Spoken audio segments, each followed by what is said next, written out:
Welcome into House of Horns. My name is Victor Corona, aka Victor Producer, and joining me as always is Gilbert Manzano, who does it for Sports Illustrated, MMQB. Gilbert, we're here on the post-game show for the Rams, and the Rams fall to 1-3 as they lose to the Bears 24-18. No comeback magic in this game for Stafford.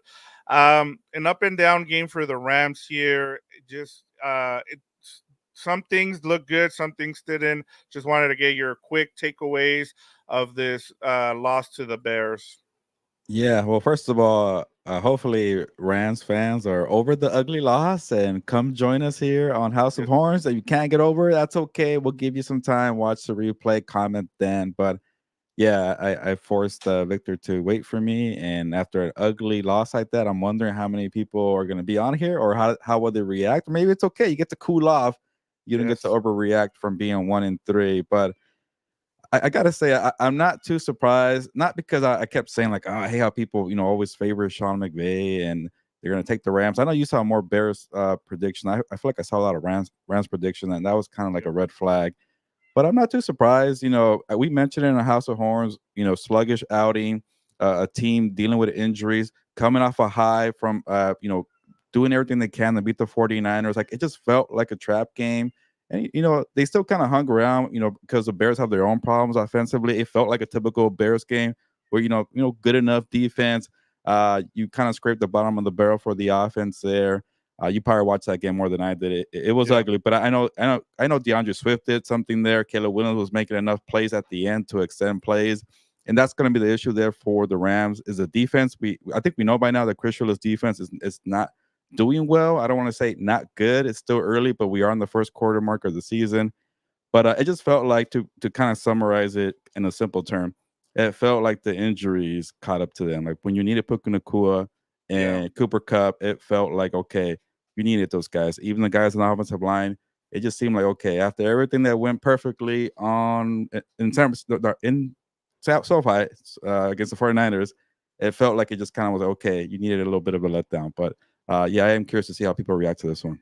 Yeah. I just thought that you know, it's hard to say this, but I felt like Sean McVay made some questionable calls in this game that cost him the game. Um, you take a look; they took the lead there in the first half, Gilbert, and then instead of running the ball, they try a deep pass, which the Bears defense takes advantage of. They forced a fumble on Matthew Stafford, and then it just seems like the Bears took the momentum right after that, and they never looked back. I thought a couple things too, Gilbert, to mention here. The Rams were 1-4 in the red zone. You're not gonna win that way. You should run the ball in the red zone. It's just a head scratcher every time you see the Rams in the red zone and they don't run the ball. The one time they were successful, guess what happened? They ran the ball with Kyron Williams. The Bears went 2-4 in the red zone. That's where the difference was. And a lot. I'll say this in terms of the defense. The defense I thought played much better than what it looked like out there. Brandon Fix got his first career sack. That was awesome to see. The pressure was there. Josh Carty, especially with the special teams, yeah, he missed his first field goal, but he also hit his career long of 52 yards. He went 4 for 5 in this game. I just felt like this game came down to Matthew Stafford and Sean McVay, and it just felt like they lost the game. Like Matt Eberflus even gave you a chance. There were some mistakes there by Matt Eberflus where I was just like shaking my head, like, what are you doing here? Like he declined a penalty on second down there late in the game, in the second half, I should say. And then changed his mind because somebody had to remind me, hey, take the 10 yards here, and instead that they because of that they ended up the Rams were backed up and they missed a field goal. I mean, that's the kind of stuff where you're like Matt Eberflus, like he gave you a chance here and you didn't take advantage of it. So I think this game is on Sean McVay and Matthew Stafford for me. Yeah, no, I like that. That way, you can focus on the offense, and I'm gonna harp a little more on the defense because, yeah, they got some pressure, they got some push, but I kept saying like you're gonna face one of the worst offensive lines in the NFL, and it didn't feel like an impact defense, and that's what I wanted from this so-called, homegrown talent. They're doing so well post Aaron Donald. You like, where the impact plays, and that's what I wanted to see from this defense. And then Vic, I'm not gonna let the secondary off the hook. Like Caleb Williams Yeah. missed a lot of throws. Like if it wasn't for Caleb, Yes. overthrowing passes, especially early in the first half where he was, a little rocky. These guys were open. DJ Moore, Roma Duzia. So uh, Caleb Williams needs to work on that. And from the Bears perspective, he's missing too many throws. You see Jaden Daniels, he's freaking accurate. So you're playing the Commanders, today, you would have got burned a couple times. So they got lucky breaks there. I just need to see more impact from the young defense in front where you had kind of a favorable matchup. And then I got to see the secondary improve. I haven't seen anything, and they Yeah. got lucky today. So Yeah. you put that together, what you mentioned on the offense, and then on defense, and you get games like that where they're pretty ugly. They played, kind of a so-so Bears team, but the Bears were at home. And to Caleb Williams' credit, he was able to extend plays at the end of the game there to kind of get a little bit of a cushion. Yeah, that was a bonehead interception from Stafford. Hopefully, Tuta will continue to do what he's doing when these guys come back, like Puka and Cooper Cup. But I see some comments already. I know people are Yeah. frustrated. They do get the Packers at home next week, and the Packers, they didn't look the best, but they're still the Packers with Jordan Love. Right. So that's going to be a tough matchup there. So I don't want to look too far ahead. I just want to kind of focus on, yes, they have issues offensively, defensively, but a week after you beat the 49ers, it's one of those things where, like, you shouldn't overreact. You maybe look at the whole first quarter sample size. Yeah, and I'm with you. And I thought, it's not more that the Bears won it or the Rams lost it. I felt like the Bears punter was MVP of this game. I mean, he had 5 punts for 277 yards, Gil. I mean, he had, I think, three of them that went 60 yards, and then he had three of them go inside the 20-yard line. I mean, Tory Taylor, hats off to him because he's the one that won this game for the Bears. It wasn't any, and then some of the execution by the Rams. I just didn't understand. Like I said, Gilbert, they were running the ball so well, which was my key with Kyron Williams, and you go away from it. I just don't understand. As I said, I mean, and then let's get to these comments because a lot of people are not happy with Sean McVay. We have G. Barisi says, can't see the Rams winning more than 4 games this year. Oh, And then the Worm, who we have in here, he's from out yeah. there in Wisconsin. He says, guys, McVay lost this game for us. The D was decent. The defense was decent, although White has been a tremendous bust. Let's Yeah. talk about McVay's red zone brain fog. Evan Holtz, who we also haven't heard from in a while. It's good to have you, Evan. It's not what I would say a heartbreaker, but it was close and it was disappointing. And then one last one from Delver Salgado. Rams made fair fans very happy today. I'm disappointed to lose. Uh, we had our chances, boy. We got our backs to the wall. Got to run the table in the division. No excuses, puro cuernos, compas. So yeah, it's a lot of criticism there for Sean McVay, Gilbert. Yeah, and to Angel's comment, I picked the Chiefs today, so I don't know what you're Oh, talking here. about with the Sorry about Chargers. that. I missed that one. But I did pick the Rams, so Rams fans could be mad at me, but hey, I got the Chiefs pick right. Take that, Angel. Yeah.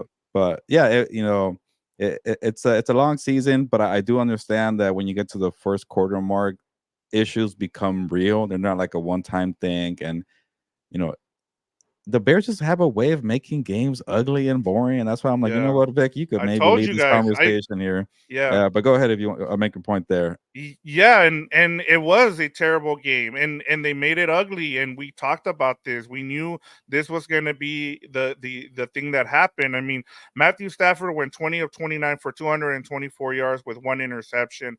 He didn't have much of an impact in this game. Kyron Williams, I thought he was the guy that was writing, was the best player out there today for them. Was he ended up with 19 carries, 94 yards. I have to give a big shout out to Ronnie Rivers, Gilbert. He picked up the blitz a couple of times where Matthew Stafford could have gotten killed on some of those blitzes, and Ronnie Rivers and some of those runs that he had. I thought between Kyron Williams and Ronnie Rivers, I would have liked to have seen more of it. Tutu Atwell, 4 receptions, 82 yards. And Jordan Whittington, man, he looked good out there, Gilbert. Not only doing the dirty work, but also catching some passes out there. 6 receptions, 62 yards. And then one last thing we before we move on from the offense, Stafford moved into 10th place on the NFL's career passing yardage list, passing Eli Manning. I'm sure he doesn't care right now because it's a loss, but I just wanted to bring that up. And then one more thing, sorry, Kyron Williams scored a rushing touchdown for a seventh consecutive game. So as long as you keep feeding Kyron Williams, things will go well for you. But unfortunately, down in the red zone, they just I don't know why they just don't give him the ball. Yeah, it's kind of felt like early season Rams offense last year, but kind of like in Yeah. a weird reverse order where like you didn't have Kyron Williams and now you do, but you don't have the wide receiver. So I don't know. Maybe there's something about Sean McVay that just kind of overthinks it when doesn't have his best players, and he wants to try to scheme too hard for guys that you feel like okay, maybe they need a little more help, and that could be something. I remember those red zone issues last year. It kind of feels somewhat like that. Maybe it's a little fitting that they're playing the Packers at home because remember that's when I really hit rock bottom with the Brett Yeah. Rippon game. So maybe there's something there to kind of on the positive front. Hey, make it right and do something there. But yeah, I know people are very frustrated with Sean McVay's red zone work, lack of running the football, not being consistent, and it all showed today. And you kind of put it into the Bears' hands. Like the Bears defense, I'm not gonna say they're the best defensive unit, but they're above average, so very good. They just have a knack of making games ugly. I think Stafford was lucky that there wasn't an interception earlier in the game. I think in the red zone, I forget. Yes, one of the defenders stepped out of bounds and Yeah, then did not set back. So they got lucky. They got yeah. 3 points out of it. And then in the next possession, that was the one that they started the drive. Instead of running the ball there, they try to hit a 10 step drop, and then he gets sacked and he fumbles, and then the momentum goes out of the game there. And I just thought, like, for the most part, the Rams control this game until those turnovers started hitting him, and because they stopped running the ball. Yeah, and I don't want to make excuses, but it kind of feels like, hey, like Stafford was the hero last week. He made it work Yes, with with and what it you mentioned, happened. scraps parts. And I'm looking at the defense, and I'm like, okay, you invested, first round pick Jared Verse, you invested a second round pick that you moved up to Braden Fisk, you invested some draft capital in Byron Young, and Kobe Turner. Like we're like honestly, Coven Turner hasn't really made like an impact. I know maybe it's the small things and he's just using the tackle, but you gotta have game changing plays like today. Chris Jones, making a presence felt. When you want to become a star, you don't need to be a football analyst to realize that guy is good. That guy's making TJ Watt very easy to see that he's making plays. And I know maybe it's unfair to expect rookies and second year guys to do it, but you need to grow up when Aaron Donald's not around. Also, you have a new first timer in Chris Shula, but you guys, for the most part, are healthy. Yeah, it sucks that you lost Ernest Jones, maybe your protector in the backfield. Yeah, Tre'Davious White, they can't turn back the clock. I just wanted to see more from this unit, and I expect a little better. And it's just the same mistakes over and over again, secondary wise at least. And then with the pressure up front, yeah, it's consistent, but it's not really changing plays. It's not Yeah, what Brian Flores' defense is doing, getting short fields for his offense, making life easier. Like when you have injuries like today, or maybe like an example with the Raider game. Nobody expected them to win without Devontae Adams and Max Crosby, but a bunch of weird plays occurred, game-changing plays, yeah. interceptions, pick sixes, special teams, and the Rams couldn't get that today. So sometimes you need stuff like that to go your way, and I just want to see the defense be able to do that a little more, grow up a little quicker when you need it. But I guess it's a little unfair, bad timing when you're young, and then a bunch of injuries occur on the offensive side. Yeah, and I'll say this. I was really impressed with Jared Verse game this today. I thought he put a lot of pressure. He missed a sack there. And that's part of what you're saying is that you need to finish those sacks. You can't just put the pressure on there and not end up with the sack. There was a couple plays there where they should have sacked Caleb Williams. And yeah, they ended up with 3 or 4 sacks in this game. That was great, but man, those linebackers, Roseboom Mhm. and Reader just got demolished in the run game, Gilbert. I mean, DeAndre Swift part woke up finally. I wonder yes, why. and it was because they were getting the running the linemen were going to the second level, and they were picking up those 2 linebackers, and those 2 linebackers weren't doing anything. They were getting demolished out there. And yeah, to your credit, as you're saying, yeah, like between Fisk and Jared Verse, you can't just rely on them. Kobe Turner needs to step up. Byron Young, even Michael Hoyt had a sack in this game, and so they did the job in this game. But yeah, you need more from those guys up front because that's what's gonna help your bad secondary. Maybe they get Darius Williams back next week or for sure they'll have him back What's that after really the gonna bye week. do though? I'm not expecting much Yeah, from him either, you know? yeah, It's yeah. rough. Yeah, it is. I mean, and now they're 1-3, Gilbert, and I just saw this stat earlier from ESPN Stats and Info. Since the NFL went to a 17-game schedule in 2021, there have been 25 games start 1-3. Only three of those teams make the playoffs: Steelers, Patriots, Eagles, and all did it in 2021. So it's an uphill climb for this Rams team now, sitting at 1-3. Yeah, it does help when you have that extra playoff spot. Seven Yes. teams get in. You get that extra week to kind of recover. You get the trade deadline extended a little bit to maybe say, you know what, I think I believe in my squad. Let's make a trade right now. So it's not the end of the world when you go 1-3 in today's age with the things are set up now. But yeah, you got to pick it up after the first quarter. Now you know that okay, these are the real problems. These are real things we got to take care of. Injuries are going to happen. You got to make the most of it. Like today, I saw another shot here for Angel Kareem Hunt. Getting 69 yards for the Chiefs, and they just got out of the win there with the Chargers at SoFi Stadium. So you got to find ways to win, like it did last week. We can't pretend like they haven't done it. So you just got to do it a little longer for you to hang around for a wild card spot or whatever it is to just be in the playoff mix. And they really like waited to the last minute last year and they pulled it off. What, 6 out of 7 or 7 out of 8? I Yeah. forget. Yeah, they were 3-6 at one point, so You don't they've want to been. do that, but Yeah, I know. it shows that they've done it right. Yeah, So I think it's too early to press the panic button. I think we do know the mistakes are there, the real ones. We know which ones are going to be there for the long haul and what's going to take work. But hey, like maybe study what the Vikings did to Jordan Love there, who had great stats, but like a lot of it was like after they were playing from behind from 28-0. So you get a little more comfortable. Brian Flores backs off a little bit. So see what they did to throw him off. So I just want to see Chris Shula, learn from this first quarter of the season and just have guys in position. It's hard to scheme up takeaways, right? But yeah, you got to have some help here while you're waiting for the injury bug to go away for the offense. But I'm not gonna let Sean McVay off the hook, like you mentioned, Victor. yeah, I It know. was a brutal day all around. Yeah, and I mean, as much credit as I gave him last week for doing all this with, like I said, but a bunch of scraps. He didn't do as well in this game, and I think he deserves the loss. As much as we want to say that some of the things haven't improved defensively, they pretty much allow the offense to be able to stay in this game and win this game. They had an opportunity, as I said, late in the game to be able um to win this game, and unfortunately they couldn't come back again. But I wanted to get to this comment here from Evan Holt, since he says, I think you touched on it, Vic, that Rams missed Ernest Jones in a big way. And yeah, Gilbert. I mean, I still don't understand this trade. I'll never understand this trade. The Rams can spin it any way they want, but I'll never understand why they needed to trade him.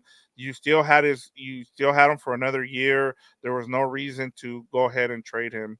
Yeah, you need more playmakers. You need more leaders. You need more guys that know how to do their assignments. You need talent, and they're lacking outside of the front. There's not much talent, and then the problem is your talent up front is young, so they're all trying to Yeah, figure it out. And you have a young defensive coordinator, so when you needed something to be consistent or familiar or has been around, been a leader, won a Super Bowl, and you just go ahead and ship them. I don't want to make that the whole season long theme for why they're not doing well defensively because Les Need put the secondary together, and that's the real problem. They haven't fixed yeah, anything in over a year. So you get to face now Jordan Love and all his weapons, Jaden yeah, Reed and Dontavius Wicks. And can you do that secondary? I don't think so because I haven't seen yeah. anything. So, And uh, they're gonna run the ball too, man. oh Like yeah, that's the Josh thing. Jacobs. Yeah. Yeah, I mean, they have a young offensive line there that they're gonna. I mean, previewing that game is going to be a lot to kind of get into, but we'll get to it on Wednesday night, Gilbert. I wanted to get to a couple more comments. I know you have to go pretty soon, and so we'll end the show there since we got most of our thoughts in here. But Evan Holt says, I think I had Ernest Jones been there in the first game, they might have won that one too. So yeah, I mean they've missed Ernest Jones a lot. I feel like, especially trading him right before the season starts. And we talked about it during training camp. He was the vocal leader. That he is who Aaron Donald said, yeah, he's going to be the leader now. He's now the leader of this team going forward. And for you to just trade him, like I said, it hasn't sat well with me. It hasn't sat well with a lot of the Ramily. Whether you're talking about fans or you're talking about people who cover this team. I know a lot of people are not haven't been happy. We have the Warm as well. He says to think that McVay will suddenly have an epiphany and change up his play calling, especially in the red zone, it's sadly a pipe dream. So yeah, a lot of people are not holding back in terms of what they have to say about Sean McVay, Gilbert.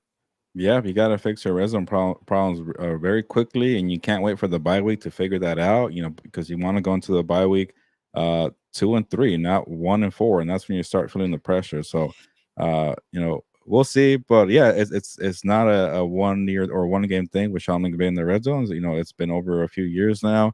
Obviously, he won that Super Bowl in 21, but in 22 was a rough year. 23 kind of struggled in the red zone before they figure it out. So we'll see what they do, but sometimes it does suck that you can't have your best players out there to make it easier for you Yeah. too.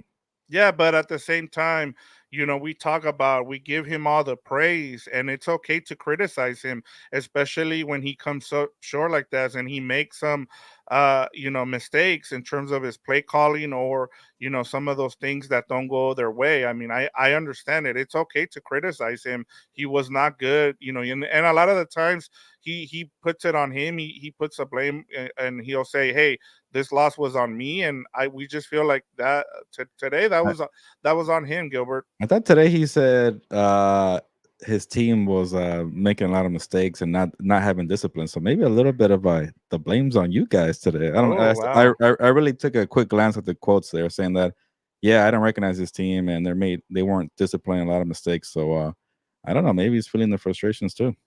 Yeah, and then the warm he says, "What is McVay's record after the Super Bowl?" So they went what 5-12, Yeah, and then last year they went 10-7.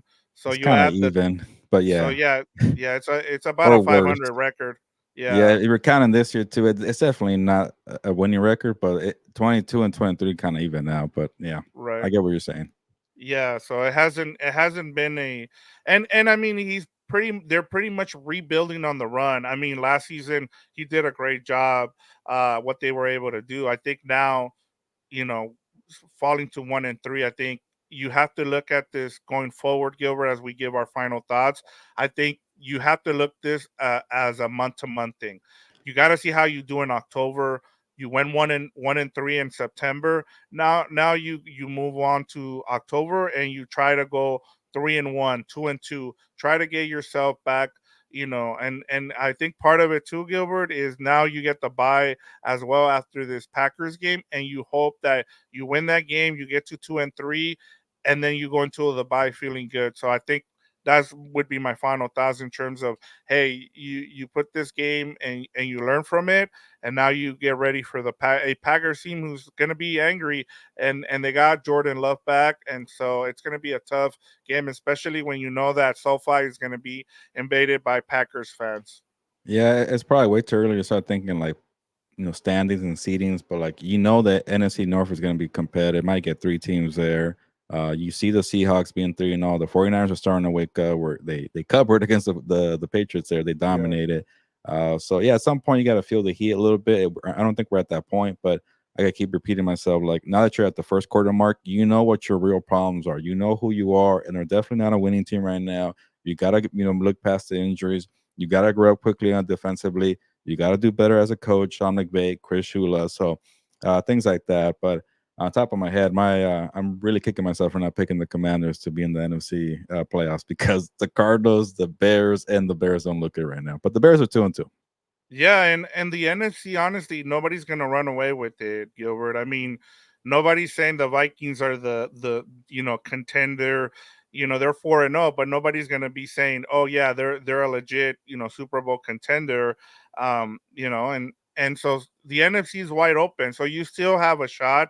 And the whole league, it's been a weird year, Gilbert, so far. As we said, a lot of people were saying, oh yeah, by the fourth week, the trend's gonna switch back. It's not, man. Like, this is what we're seeing. We're seeing the Yeah. the transition in quarterbacks. We saw two rookie quarterbacks beat two of the veterans in Aaron Rodgers and Matthew Stafford. So it tells you that we're going through a Yeah. transition now, Gilbert, from where we're going from the old guard to the new guard, and then so the new guard is starting to kind of transition, trying to figure out, and right now defense are dominating, Gilbert. Yeah, good point. The rookies went 3-0. Jaden, Caleb, and Bo Nix there, and yeah, you never know. Like even teams like the Broncos were like they just beat the Buccaneers and the Jets on their road. Are they for real? So sometimes it's kind of like okay, we could maybe stop pretending that these surprise teams are not going to be good and just say they're going to be good. Like the Vikings and who knows, the Broncos might be too soon, but the Commanders could be one. We could just say they're going to be hanging around. So at some point, like if you're trying to put a little more pressure on the Rams, it's like, hey, these teams that you're looking at, they're probably going to be for reals, and they're going to be hanging around for a while. So pick it up and join that party, because maybe the 49ers will wake up late. Maybe the Lions will stop being so sluggish offensively, and soon you look up and like, ah, crap, all the good teams from last year are good, and there's like a handful of surprise teams, and look at where we are. So. Yeah. I know I started the show saying it's too early, but at some point you do got to pick up the urgency. And I think this is going to be a big test, like you mentioned at home against the Packers. You just beat the 49ers at home, so don't think about this big time matchup here. The Packers are 2-2. They're not a 4-0 team. So Yeah. go into the bye week and look in the mirror, but you don't want to look in the mirror when you're 1-4 because you're probably going to say, "Ah, crap, I think we're screwed."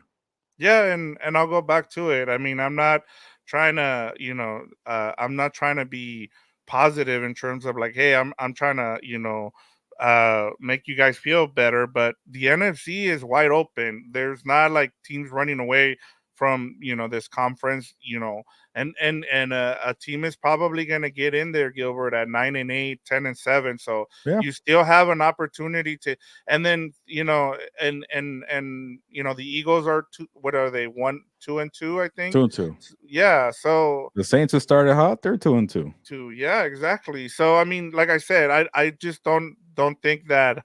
I don't think that the NFC someone's gonna run away with it. Let me get to these comments and we'll close Oh, things up. Dan, Yeah, I trying know. to I trying saw. to trying to recover after a loss. Yeah. Delver says got to admit rooting for the Lions on Monday. I'm sure a lot of Ram Mm. fans will be too as well. Peter Rossetti says, "Turn the lights out. The party's over." You know what this reminds me of? There's a there. I'm going back to a movie, and it's Major League Two.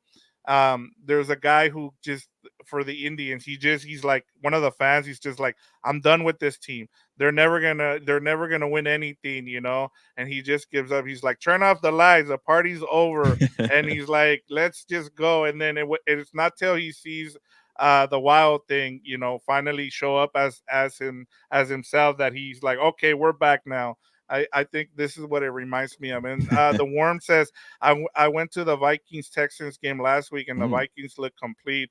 If they can protect Darnold, they will go for a great atmosphere at that stadium. So, yep, Yeah, that's they're yeah, definitely the best team in the NFC right now, and you could go yeah, into Dan's comment. He's gonna keep yeah. He's trolling like me. Minnesota. Well, Uh, I still don't think they're gonna be the best team in the NFC come December, but I do know that the best team is gonna be in pro football for a very long time. The Kansas City Chiefs 7-game winning streak over your Los Angeles Chargers. Yeah, and then a couple more comments here. BC says go Rams, and then he says whose house. And I got to bring this up, Gilbert, because it sounds like the Bears stadium people were trolling Oh, the really? this whole the whole whose house. So remember this in case they face each other again, maybe in the playoffs or maybe down the road. So he says embarrassing loss. And then one more here from our guy G says time has come to trade Stafford and Oh, release or trade Cup.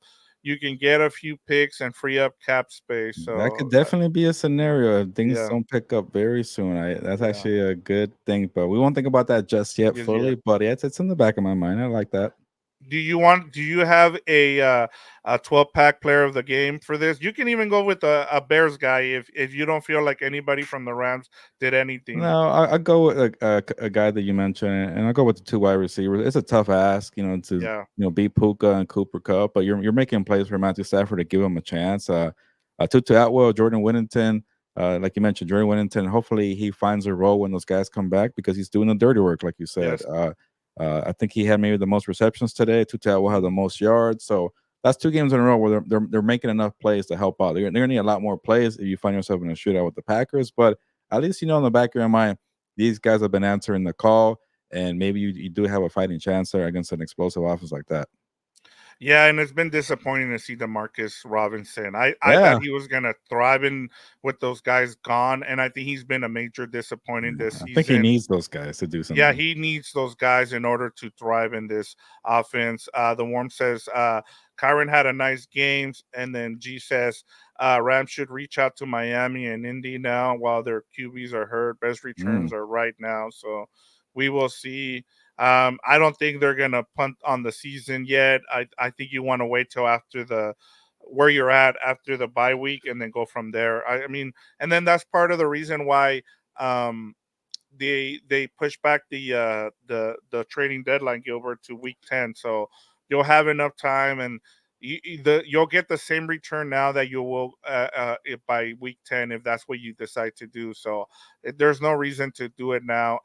And then for me, I said it earlier, Gilbert. I'll stick to it. I'll give it to the Bears punter, Torrey Taylor. mm. I mean, 5 punts, 277 yards, three of them coming inside. He won that game for the Bears. I'm sorry, it wasn't anything that Matt Eberflus or that offense or that defense did. Yeah, they turned the momentum, but that punter pinning the Rams inside the 20, especially on that last drive when the Rams really needed a short field. I thought that was the game for me, and yeah, I give my 12 pack to that punter because there's a reason they traded up. I remember everybody made fun of the Bears for trading up in the fourth round and picking a punter, and I mean, sometimes special teams win you games. We've talked about this, Gilbert, and he did that for the Bears. I mean, right now the Bears are 2-0 because of their defense and their special teams, man. It's not because of their offense. Yeah, uh, yeah, but sometimes you got to find ways to win a game, and like the Bears did with that partner, and you're two and Yes, two, and that yes. feels so much better than being 1-3. Yeah, he says big speaks the truth, but we got to go, Gilbert. We got all our frustration out. We said everything we needed to say in this post game show. The Rams fall to 1-3 now as they get ready for the Packers. We will be on Wednesday night for our live show to preview the matchup between the Rams and the Packers. So join us then. We can't wait. But for now, Gilbert, it's that's all I have for you. We get ready for Wednesday. We turn the page. We let our frustration out, and then we get ready for Wednesday. We preview the matchup between the Packers and the Rams. Yeah, well, it's a new week for week 5. We look forward to Wednesday. See you guys there for the live, and we appreciate everybody that jumped on the channel here to share their thoughts. Even the trolls here, like Dan and Angel. But shout out to the Worm, Gvar and BC and Delbert, Evan, some familiar names too. So that's very cool to see. But it's time to get going. Sunday Night Football's coming at you, Bills and the Ravens, and for the Rams' sake, hopefully the Seahawks to lose on Monday Night Football. So we still got 3 more games to go. On that note, ya nos vamos, pues.